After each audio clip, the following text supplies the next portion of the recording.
Today's show is sponsored by the ABV Network Merchandise Shop. Pick up your logo merchandise by heading over to abvnetwork.com, clicking on Shop, and start filling your basket today. We are also sponsored by the Bar to Go. The Bar to Go offers a fully customizable carrying case that allows you to take your favorite distilled spirits or cocktail ingredients with you. Whether you're looking for something for yourself, a customized gift, or logoed items for your business gift shop, the Bar to Go can help. Check them out at thebar2go.com. That's the number 2 in the Bar to Go. Don't forget our friends at Neely Family Distillery now ship their unique distilled spirits directly to you. To order yours, simply call 859-394-3258. Tell them the ABV Network sent you. And now, on to the show. Let's drink!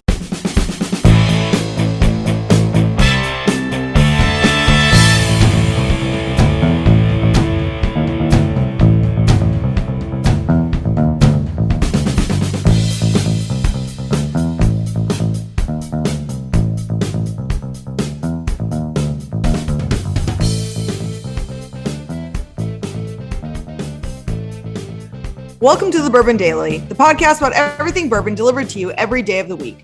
Today on the show, we complete a bracket challenge of the most expensive bottles of bourbon to determine the best one. My name is Miss Beka Sue. Please join me in welcoming my co-host, Steve Akeley, along with our special guests, Nate Weinegar, Danny Kennard, and Jim Fosnot. Hey, gang, what's up? How we doing? Good. Good. So this should be a fun show today. We are going to be getting into some of the most desirable bourbon out there. Well, this is from an article from Gear Patrol. So we don't like to just pick these randomly ourselves. Sometimes they have lists and things like that in online magazines or actual magazines. And this one was a Gear Patrol thing. And I thought, let's do it. They've got the prices. We're going to use the prices they listed and all that kind of stuff. But we'll get to that after the break. For right now, Miss Beka Sue said there's something she wanted to talk about. What is that? Or Jim did. I was wondering there. I'll say we talked about collecting in a previous episode. And I was going to say, is there a bottle that everybody has that's kind of their most special bottle? Something they're either holding on to, or just something that's probably the most prized collection bottle they have. Yes. I have a bottle of Booker's Rye. I got one left, and I'm hanging on to it for. If my daughter's wedding, and that'll be a big thing. I can drink with my buddies at that.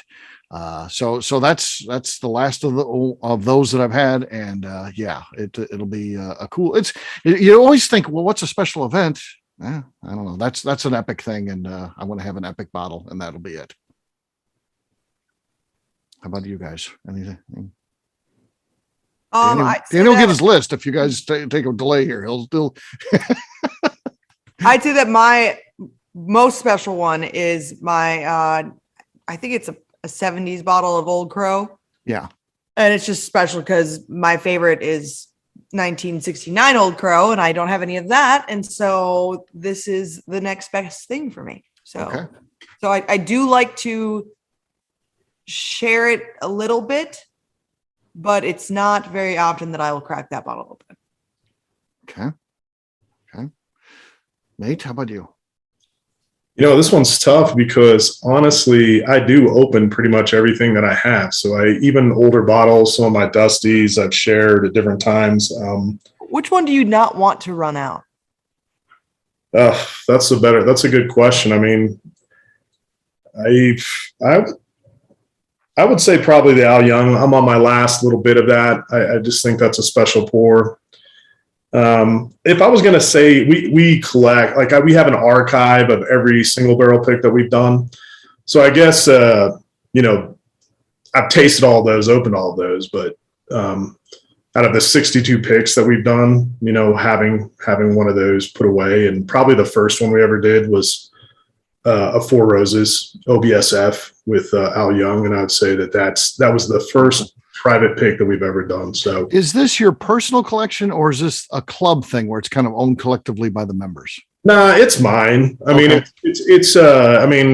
sure members have their own, but I've drank all of them. I've opened all of them, but this is just one from every private barrel that I put away and just have on a shelf. So yeah, that's it. Yeah. Danny, how about you? Actually, I have 4 special bottles that I kind of. He had like 300, and then we told him we can't do that. And so now he's whittled it down to 4. Okay. Mm-hmm. All right. What do you got? Well, I've got 2 of the Weller Antique 107 that I have not cracked. I really like that one. I like it better than the Weller Foolproof, which I have 2 of those. I also like there's only 4 he said. No. And then, you have said 4. 2 107s, 2 foolproofs. Okay. That's 4. Math is okay, I've got 2 more brands to say, but I have 2 of them. My next in line would be the it's not bourbon per se, but it's close. It's close. Screwball? No. Jack Daniels, the Blue Label, the Heritage. Oh, they don't make it anymore. Right. So that was good. I've got 2 unopened bottles of that. And then I've only got 1 bottle left of the, you know how much of a turkey fan I am. Yes. I got tanked up one night at a hotel, decided to turn around and I'm telling everybody, don't open these bottles. And then all of a sudden I cracked it, but the damn cork broke. So we all got a little bit of cork in our drink, but it was a 375 of the Wild Turkey of the Austin Nicholas brand. All right. So that's my most prized possession. Hey, those 9 bottles are his most favorite bottle. Okay. All right. I'm glad Danny was able to get it down to 1 as his most prized. All right, Jim, you asked the question. What is it for you? So the one, and I, like Danny, I had to, but I did open one and drink it, is I was lucky enough to do something with Jane Bowie, and she gave me 2 bottles of the Maker's Mark BU. Oh. And so I just think it's cool that their first kind of experiment with that, gift shop on release. And, she gave it to me she said her husband was going to be pissed off at her for giving me the last 2 bottles that she had. So I don't know how many of those are left in existence, but we did open the one and drink through that one, but I'm holding on to the other one. All right. Well, next time out, we'll crack that. That'll be good. That'll be fun. It'll be a special event. I'm out at your place. That's special. So I'll bring your daughter's wedding if I'm invited. Oh, there you go. Let's hopefully that it's no time soon, by the way.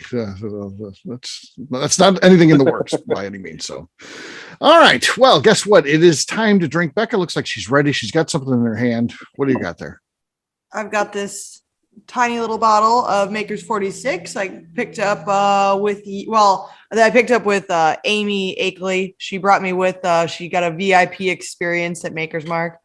She's a big time player there. She was kind enough to offer that out to myself. And so obviously I went. You never, ever pass up a chance to hang out with Amy Akeley. I'll tell you that right now. Oh yeah. She's a lot of fun. Everyone say bye to Amy.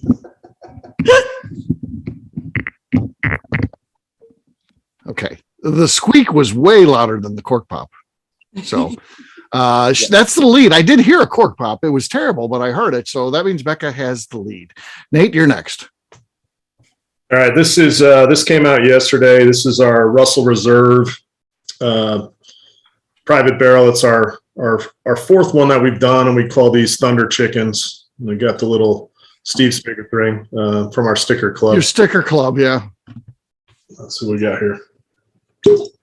Okay. Nate was much better this time. No fouls. It was good. So that clean pop, that could be the winner. We'll see what happens. Danny, you're next.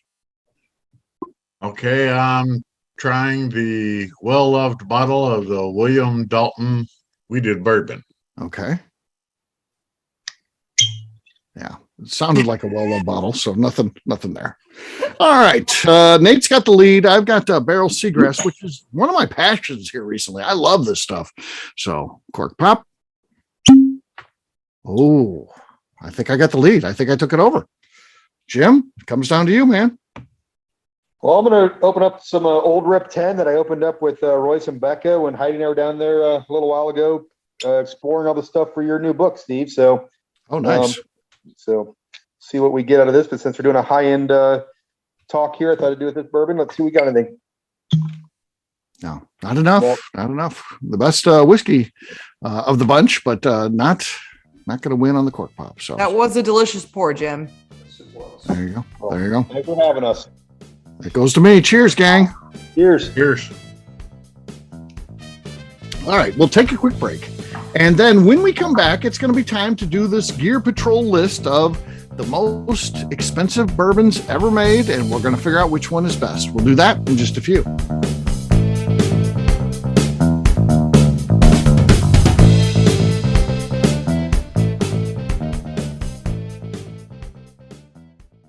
Hello, this is Steve Akeley, owner of the ABV Network, and I'm excited to announce a brand new partnership with Leatherwood Distillery in Pleasant View, Tennessee. Many of you have perhaps heard of Leatherwood via our co-host on the Bourbon Daily, Kaylee Baker, who works there.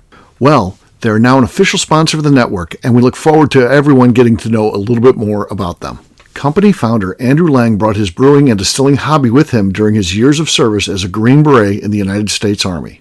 Whether he was at his home base of Fort Campbell or during tours of duty in places like Italy or Afghanistan, Lang distilled whatever was available to him locally. We are excited about getting to know Andrew Lang and his team better via our programming and are planning a trip down there for the ABV Network crew very soon. In the meantime, check them out at leatherwooddistillery.com, where they will ship bottles directly to you, including their special Remembering 9/11 series, which is raising money for military charities. Seriously, get out there, buy some bottles, help a good cause, and let us know what you think. We're really excited about this partnership. Hello, this is Steve Akeley, owner of the ABV Network, and let's talk for a moment about our sponsors, the people that make this show happen. First up is our friends at Moonshine University. In 2017, I completed my Executive Bourbon Steward certification at their office in Louisville. The information I learned through lead instructor Colin Blake and their team there is something that I continue to draw upon frequently in my role at the ABV Network. It truly is the standard of establishing a benchmark of knowledge of the bourbon industry. From history to production to brands and people, it's all there. Check out their full listing of programs, including Executive Bourbon Steward certification, production classes if you're considering starting a distillery, and much more at moonshineuniversity.com. I also want to talk about Neely Family Distillery. Back in May of 2018, I met Royce Neely at Limestone Branch's Craft Bourbon Festival. It ended up not only being the start of a great friendship, I started to truly learn about what makes craft whiskey so amazing. You see, I had been a bourbon drinker for over 30 years at that point, and like many people who had been drinking bourbon a long time, I was hard-coded into thinking big bourbon was where it was at and craft was on a journey to get there. Spending time with Royce and learning the things he does to make his whiskey taste better started to really get me to appreciate how things like sweet mashing, open top fermentation, pot distillation, and the grains you are using not only makes your product taste better coming off the still, but also out of the barrel as well. I still love heritage brands and they make up a bulk of my collection. But when you find a craft distiller that is truly dedicated to the craft of distilling, you are drinking some of the best whiskey out there on the market today. That's exactly what's happening at Neely Family Distillery today. Check them out on the web at neelyfamilydistillery.com, or better yet, stop by and see them at their distillery in Sparta, Kentucky. And now, back to the show.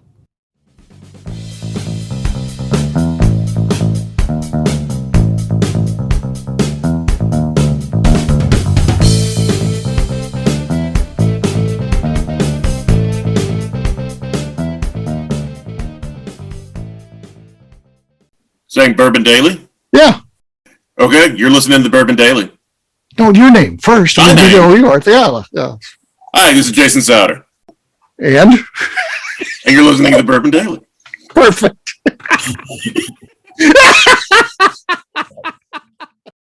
Welcome back to the Bourbon Daily. Today we're going to figure out which is the best of the most expensive bourbons ever made. Yes, we are. So I'm going to be sharing to you, this is the secondary prices. Again, I don't know how accurate these are. I'm not really big into the secondary. So I know a little bit about it, but not the detailed as this is. So I'm going to share what Gear Patrol said. So I'm going to take the fact that they did the research. So this is what they've got. So, and again, there may be people on here who just pick out whatever the more expensive one is. You can do that. I think that a proper pick is based on what you think is more desirable, and it doesn't always necessarily tie to money. A.H. Hirsch, they say that's going to go between $3,500 to $4,500. Michter's 25, that's $5K to $7,500. Double Eagle Very Rare goes from $6,000 to $8,000. OFC, and of course, these vary depending on, there's a lot of different releases and a lot of different bottles. Some of those are as few as like 67. So that's probably at the higher end, but those go between $3,000 and $10,000 per bottle. Tornado, $10,000 to $14,000. Last Drop, that was the one that just came out recently, but it was from 1980, and then it was 20 years old at the time. Then they've added it for 20 years, and that's going for $10,000 to $15,000 a bottle. That's insane. E.H. Taylor Old Fashioned Sour Mash, $10,000 to $17,000, and finally Old Rip 25-year. That's the $20,000 to $35,000. You can have a new car, or you can have your bottle of Old Rip. So that's our list. They're going to break down like this. H. Hirsch will take on the E.H. Taylor Old Fashioned Sour Mash. The Last Drop will take on the Double Eagle Very Rare. Old Rip 25 takes on Tornado. And finally, OFC takes on Michter's 25. Round number one up first is going to be, what is it going to be, Danny? Let's see here. Yeah, Danny, you're first. H. Hirsch versus E.H. Taylor Old Fashioned Sour Mash. Round number one, what do you think is the better bottle out of those two? Well, I've never had any experience with E.H. Hirsch, but I have experience with E.H. Taylor, so got to go with Fashioned that. Sour Mash? Not the actual sour mash, just okay. Gotcha. a variance of E.H. Taylor. E.H. Taylor Old Fashioned Sour Mash jumps to a 1-0 lead. Nate, you're next. I'd go A.H. Hirsch, I think, over that. A.H. Hirsch goes up, ties it up. Next up is Jim. I'm going to continue with that. I'm going to go A.H. Hirsch. That was done at Mixer's Distillery, if I'm not mistaken, right? Was the correct. Original distillery there? Yeah. So that's a pretty cool thing there. You guys got some connection there with Dick Stoll, so that'd be one I would love to get my hands on. Me too. Made by Dick Stoll. Some say the best bourbon that's ever been made. That's a big debate. There's nothing you could ever really truthfully land on one, but that's certainly in the discussion, which is cool. Miss Beka Sue, here's where we're at. A.H. Hirsch is now up 2-1 over the E.H. Taylor Old Fashioned Sour Mash. What's your vote? I'm gonna have to go with the A.H. Hirsch. A.H. Hirsch does move on. All right, next up is The Last Drop versus Double Eagle Very Rare. Round number 2. Up first is Nate. The Last Drop versus I'm mute again. Double Eagle Very Rare. This is a problem. This is called a podcast. It's an audio thing, Nate. You need to be on. You know what's? I don't ever do that. I don't know what's happening there. Are you passing gas? Is that why you're putting on mute? What? I mean, I don't see him sneezing or anything like that, or coughing fit. So I do have a. What else noise could cause this? I do have a runny nose, so I was doing it. Okay. What are my choices again, Steve? I know. This is a very professional show we got going on here. The Last Drop versus Double Eagle Very Rare. I will say Double Eagle Very Rare. Double Eagle Very Rare goes up 1-0. Jim, you're next. The Last Drop, that's a Buffalo Trace also, isn't it? Well, yes. Yeah. It's their liquid, and they of course have a partnership with this group of bourbon industry executives that have developed this company called The Last Drop, which specializes in really old releases. I guess if I had to try, I've been lucky enough to try the Double Eagle Rare, but I haven't tried The Last Drop, so I would like to try that. So I'm gonna let that one move forward. So maybe someone lets me try it if it wins. Okay, all right. That means it's tied it up. Miss Beka Sue, what do you think? The Last Drop or Double Eagle Very Rare? I've had Double Eagle Very Rare. It just tastes like older Eagle Rare. Cool thing about it is like the display of it is absolutely beautiful, but the bourbon itself, like I said, it just tastes like a little bit older Eagle Rare, and that's not that cool to me. So I just don't find it that cool, and so I'm definitely going to go with the Last Drop. The Last Drop. Okay. By the way, this barrel seagrass, I can't say this enough. This stuff is fantastic. It has a tangerine taste. I mean, I know the folks there, but it's not like this is any sort of plug or anything. It's just, I like it. It's very good. All right. I have tried Double Eagle Very Rare. Again, kind of unimpressed, but at the same time, the last drop doesn't impress me at all. It's 20-year-old bourbon, and then they hang on to it for another 20 years, and then they talk about it being a 40-year-old product. 40 years since it was distilled, I get that, but it's not a 40-year-old product. It's a 20-year-old. They have other 20-year-old products that aren't worth that crazy number.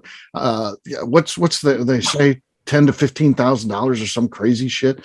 No, it's not worth that much. No, there's no way. Even though I haven't tried it, I'm telling you, it can't be worth that much. I'm going to go Double Eagle Very Rare, just because it's insanely priced, but not that insanely. So it's tied up. So that I've seen Double Eagle Rare out there for $17,000. Yeah. Well, there you go. At least it's a known entity. I like Eagle Rare, at least. I don't know what this last, it's just random stuff that were they hanging on to it because they thought we're going to make a bunch of money off it, or were they hanging on to it was like, I don't know what to do with this shit. Well, it sat around for 20 years. No one's like, this is the world's best bourbon. We got to wait to release this. No. So they didn't know what the hell to do with it. So that's my point. My guess. I don't know. So it's tied up 2-2. Danny, you're going to be the tiebreaker here. The last drop or Double Eagle Very Rare? Very controversial one here. Well, to tell you the truth, like I said, I've had a different variation of Double Eagles Rare. I've had just regular old Eagles Rare. I enjoyed it. You've had a lot of last drops out of bottles. I'll say that. Well, huh? You've had a lot of last drops out of bottles, so this one's called. Oh yes, but it wasn't called last drop. So okay, but I can only go on experience of what I've had before. So I'll go with Eagles Rare. Well, Eagle Very Rare. Moves on. All right, next up is Old Rip 25 versus Tornado. Round number 3. Jim, you're first. The Tornado just kind of cracks me up because it's just basically E.H. Taylor warehouse, got hit by a tornado, and they're saying because it didn't have a roof on it for a summer, it made this whiskey fantastic. I don't know if I'm buying that. So while I haven't had it, I'm going to go with the Old Rip 25. While it's crazy expensive, the story for Tornado just kind of reminds me like Orphan Barrel or something like that. I just call BS on it. Right. Miss Beka Sue, you're next. Yeah, I got to try the Tornado one. It was good. And I just asked my friend if I tried the Old Rip 25. I don't think I did. I try this? I don't think I've got. Did I try this? I've had it in my house. I don't think that one was opened up at my house. Okay. But I did have the Tornado handed to me on a podcast once. There you go. And that was good. But I think that the Old Rip 25 is cooler. Old Rip 25. Yeah, I think the Tornado represents everything that's bad. I think if Buffalo Trace could go back in time, I don't even know if they do that because they just get ripped on about all the time. I mean, that's why people say the Clap Spartan's going to come out with that because look, Sazerac did a Tornado one. They throw the Tornado thing in their face all the time. That for everything that's crazy that someone comes up with, they use Tornado as an example of how crazy things can get, and they've already done that. I think Tornado is not good. Not necessarily good bourbon. It's good bourbon. I'll give you that. But the story is dumb and I don't like it. I like the Old Rip 25. Old Rip 25 moves on. All right. OFC versus Michter's 25. Round number 4. Miss Beka Sue is first. Who's going against who? OFC versus Michter's 25. This is an interesting one because this encompasses all OFC releases. They're all over the board. There's probably Michter's 25 is probably better bourbon across the board. But what are you going to do? OFC, they raise a lot of good money for charity with that brand. They do a lot of cool things. We had that OFC over at the Cards game the one night. Yeah, we've had OFC. You get it out there, yeah. It is good, but Michter's stands way higher in my regard than OFC does. So all Michter's 25 for me. Michter's 25 goes up 1-0. I'll say this: that OFC is good stuff. I do like it. And I do like the story, and I do like a lot of times they do charitable releases with it. It raises a lot of good money, but I think if we're talking about a better bottle, I think the Michter's 25 is going to be better. That's going to get my vote. Danny, you're next. Michter's 25 is up 2-zip over OFC. Well, again, I haven't had an experience with either one, unfortunately. So I have to Just go say with, yes. Say what you'd be more interested in. I'll get a bad review about this. People rip on us. They'll be like, I've got 2,000 fucking shows out there, and some guy will be like, he had a guy on there didn't even taste anything. I don't even know why he's on. And then I got to live with that forever. That review stands with me for the rest of time. That never goes away. The prick never comes back in and be like, I've listened to 1,000 shows after that, and they're all good. No, it doesn't fucking matter. Then he's pissed off. Please, for the love of Christ, what do you think is better out of the two? Don't sit there. Michter's. I thought that this entire series of recordings was about trying to piss off Nate. I did not know that it would end up being an angry Steve night. I had no idea. Right. That's where this would end up. I'm trying to be honest here. Please, don't just tell us what you'd like better a chance to get. Just please, for the love of God. How many times do I have to Michter's. apologize for that review, Steve? I'm sorry. I'm sorry. I didn't mean to put that review out there for you. Don't tell us how you shouldn't even be on the show and you have no responsibility to do it. Please just tell us what you want. Michter's. Okay, Michter's. Okay. Oh my God. Sure. Michter's moves on. Oh my God. I wish I had kidney stones instead of hearing that. Steve's going to hang up on his own podcast. Oh, that was bad. All right. Here's our final four. Please, no more to tell us why you shouldn't be on the show and you're underqualified. And all right. For now on, you're the expert because you're on the show. You're a goddamn expert. And this is what it is. And you're stand by it. I picked this and fuck you if you don't like what I just said because I'm the expert. I'm on a podcast. All right, here we go. Our final four looks like this. A.H. Hirsch versus Double Eagle Very Rare. Old Rip 25 versus Michter's 25. The battle of the 25s. Here's my nitroglycerin. Take a breath, Steve. All right, here's where we're at. A.H. Hirsch versus Double Eagle Very Rare. I'm up first. I don't know anything about these. I've never tried any of them. I don't really drink a whole lot of bourbon, to be honest with you. Hey, Steve. I've got other bourbons I've tried. So Steve, I'm going to need the warden's phone number so that if you have a heart attack on the show, I can alert her of what's happening. I slip over, please call her and let her know I'm dying. I don't have her number. I'm going to need her number so that when you have one of these fits. Right. She's down watching TV. She doesn't know I'm dying up here. Door to take your collection. Right. All right. So here's where we're at. To me, I like Double Eagle Very Rare, but it's kind of a novelty. It's kind of a cool thing they do. A.H. Hirsch is the real deal. To me, that's some of the best whiskey that's ever been made. It's made by one of the greatest whiskey makers that's ever been made. Somebody who's underappreciated, not because of what they did in the industry, because of where they lived. He was in Pennsylvania. If he'd have been in Kentucky and A.H. Hirsch was a Kentucky brand, this would be the most expensive one on the board. So I'm going to A.H. Hirsch. There you go. Round number 5's up 1-0. Danny, you're next. This should be interesting. Double Eagle's rare because I fucking said so. I like it. I like the confidence. All right, Nate, you're next. What do you think? A.H. Hirsch or Double Eagle Very Rare? Zach hears this at your work. He's gonna. I think it's gonna be his new favorite show, Danny. I think I'm. This is an easy one. A.H. Hirsch. A.H. Hirsch goes up 2-1. Jim, you're next. Well, I think Double Eagle Rare has the better bottle. It's beautiful, but I'm not drinking the bottle. If I had to get my hands on something that A.H. Hirsch, it would be near the top of my list of anything I want to get my hands on. So I'll go A.H. Hirsch. A.H. Hirsch. Okay. That means A.H. Hirsch moves on. Round number 6, Danny, you are going to be first. Old Rip 25 versus Michter's 25.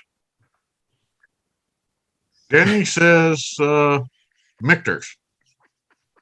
I like it. Exactly. Now in third person. Nate, you're next. Michter's or Old Rip 25? I'm going to say Michter's. I think that is, I've had it and it's fantastic. And I'd love to have several bottles of that. All right. Jim, what do you think? Old Rip 25 or Michter's 25? I'm going to just continue on this bandwagon and go Michter's. That would be one of my top ones. Michter's 25 moves on.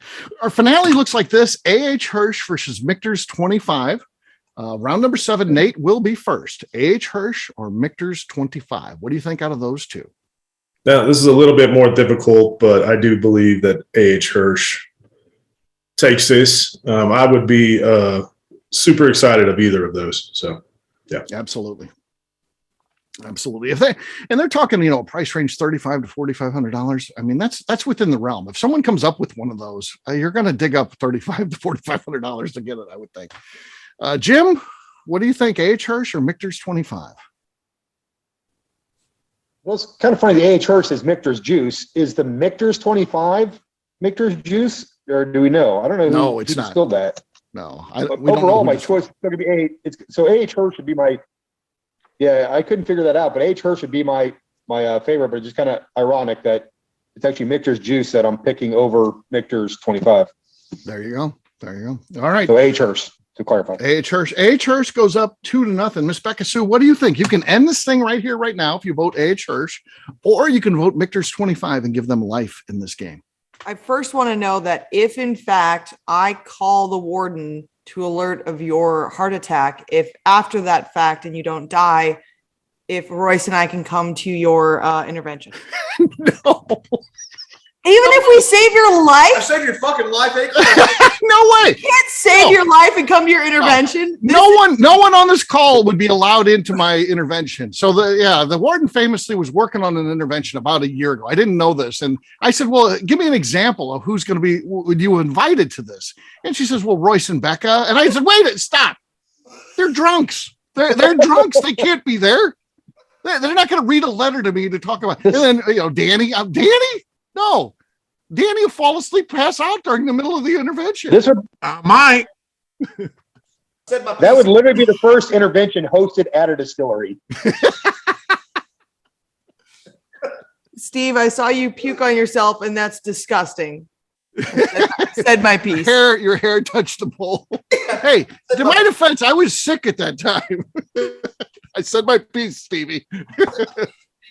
Oh yeah, we watch that intervention.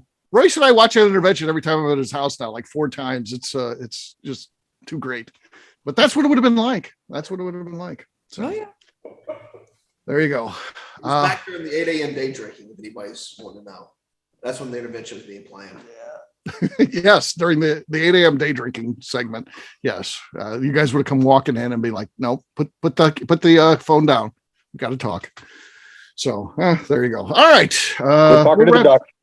But just wait till your friend Freddie Mills shows up. Exactly, reading a letter to me. Freddie Mills is here. Yeah, Freddie Mills is here, reading a letter to me. How my drinking is sad, pathetic. Wait, Oh no, he'll endorse you. did Beka ever vote?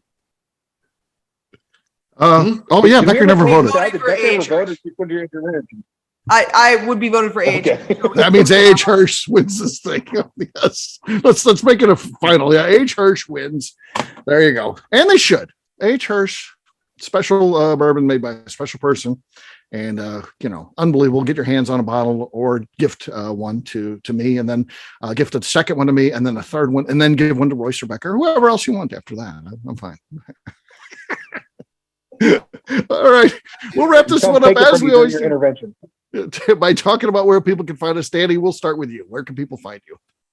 You can find me at Danny Kennard on Facebook. All right, Nate. After this show, I don't want anybody to find me. So,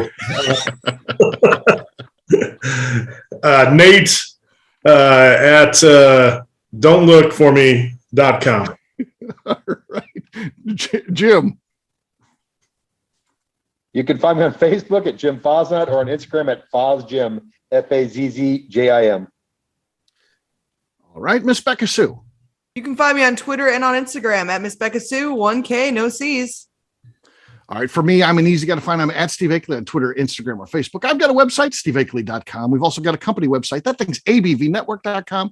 Check it out because everything that we do is out there. Previous shows, blogs, so much more, abvnetwork.com. Before we go to the Ask Miss Beka, just look at that. Right in here. Look on your screen. I'm holding up my my Halloween decoration that looks like Beka. It's weird. Yeah, there you go. There you go. How are you on Steve's front porch and in Kentucky at the same time? Yeah, exactly. Look at that. I really don't understand that. Look at that. Somebody take a photo of the screen right Hilarious. now. Somebody take a photo of the screen. I'm the pumpkin. Yeah. Yeah, there you go. There's Royce right there. And no one's taking a photo of the screen. All right. We'll wrap this way. Yeah, that's a great team. I've assembled quite a crew. I'll say that. It's going real well. All right. We'll wrap this one up as we always do by asking Miss Beka Sue, is there anything else we need to know before we get out of here? I just like to remind the audience to please give us a 5-star review that includes comments. It helps when people find the show, which is very important to us. If you like what we're doing, we ask you please visit our Patreon page at patreon.com/the ABV Network. All right, great job today, gang. For audience, we'll have a brand new show for you tomorrow. Looking forward to that. Until then, take care, everybody. See ya. Bye. See ya. Bye. Cheers. Peace.